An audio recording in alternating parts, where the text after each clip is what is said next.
Supposed to be andito. Kasama natin siya dapat magbe-breakfast Sabi ngayon. nila, tomorrow gigising ka, ganyan. Yeah, oo, gisingin niyo na lang ako. Ang dapat gumising sa kanya si Baldo. Hindi siya kailangan, hindi ko papasok sa kwarto. Ang daming tanong! Hindi ka ba pwedeng sumagot? Alam, gutom na ako! Hindi ko ma-answer, no? Si Bandol, na makikita nyo naman, di ba? From ito to ito.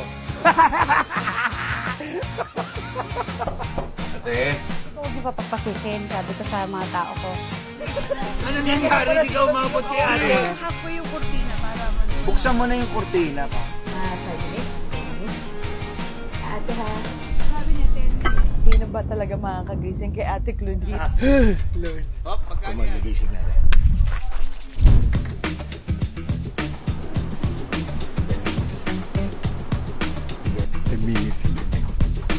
Tapos, sunod, si Kuya Smokey pumasok. Ay da da do de gising na. Gising na. Andun na kami. Hinihintay ka na namin kumain. Bumabangon na siya. Halika na. Halika na. Toothbrush. Mag-toothbrush tayo habang papunta tayo doon. Tingnan lang. May tao, may tao. Bukas niya ng bathroom, kunyaya na nakaubad. Ayun na. Dito tayo.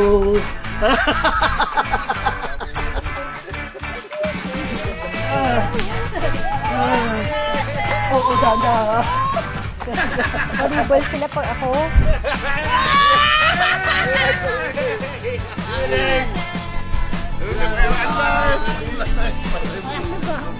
Follow yung toothbrush.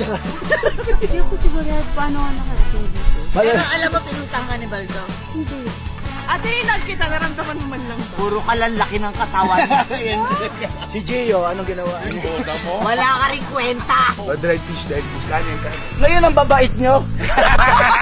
Ako yung nagising, ako hindi nyo inaasikaso. Kuya, grabe, ingay. Para gising na.